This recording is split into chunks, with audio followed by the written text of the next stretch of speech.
Asian Banking and Finance recently caught up with Murali Subramanian of ADCB at Sibos 2013 in Dubai to talk about Islamic finance and increased regulatory oversight.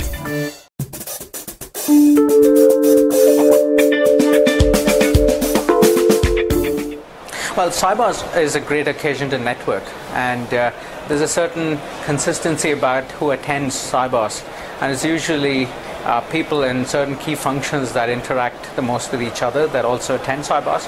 So it gives at least a once in a year face-to-face networking opportunity. Having said that, it's a first for Sibos in Dubai in the Middle East ever. And there is, of course, a certain Middle Eastern focus that Sibos has got this year. But the overriding themes aren't very different. It's regulation, it's cost management, it's the evolving landscape of global banking. And that is the last theme, especially global banking evolution, is very consistent with correspondent banking evolution as well. And there's examples I can point to for ADCB. We have alliances we have in place with Bank of America, Merrill Lynch, Banco Santander. And those arguably rival the global network of some of the biggest banks. We're able to service our clients as well as some of the big banks do.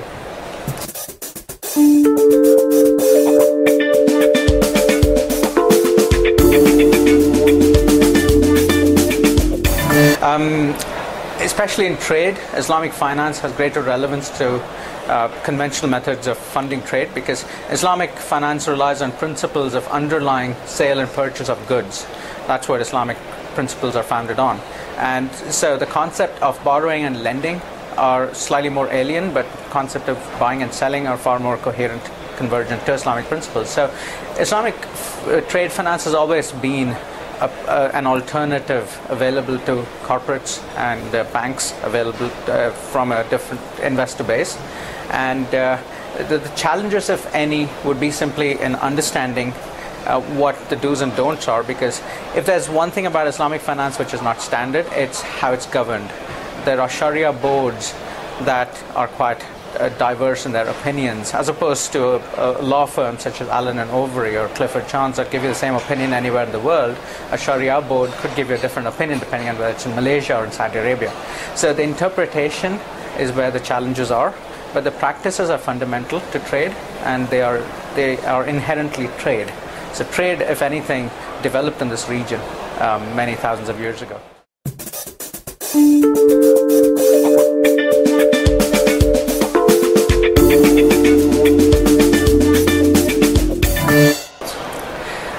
Yes, the answer to both questions is yes. There's ever new regulations coming out, raft of them every other day.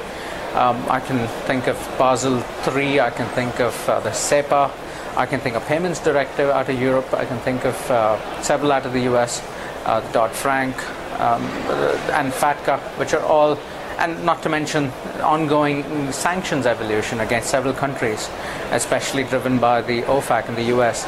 So if we consider all these to be relevant regulations, they significantly alter the way trade is being done. So trade used to be a case of easy funding over longer periods of time for transactions that were well understood. Now that attracts a whole lot more pricing premia because they're not well structured as per the new principles. So they have to be structured more shorter term. They have to be far more tied into the underlying trade transaction, and to demonstrate its trade requires a whole lot more active steps to be taken, which can increase the structuring time, which can increase the documentation, and also challenges some of the weaker borrowers in the market from being able to do the transactions at all. So there's a negative selection, a positive selection, if you will.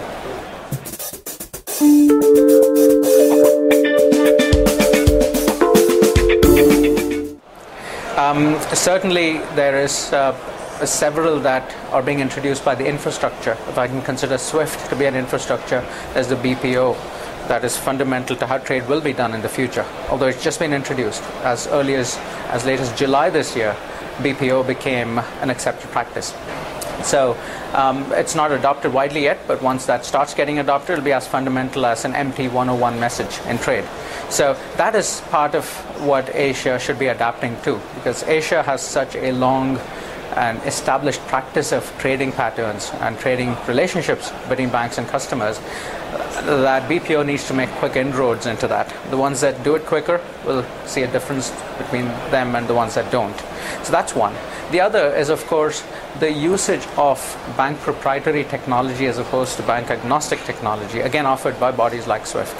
And it is my belief that we are going to become more and more bank agnostic in this industry. Corporates are going to get far more choice as we go into XML message formats or 7.9x message formats in trade, considering SWIFT as a provider. There could be other closed circuits available. So bank agnostic access to financing is going to be increasingly possible. And the only way banks can survive in this business long term, in my view, is for them to be competitive in the core areas of what is still banking, which is financing, which is risk management, and not necessarily management or technology. So banks should not resist it, in my view. They should partner with corporates, they should partner with infrastructure to make that more mainstream.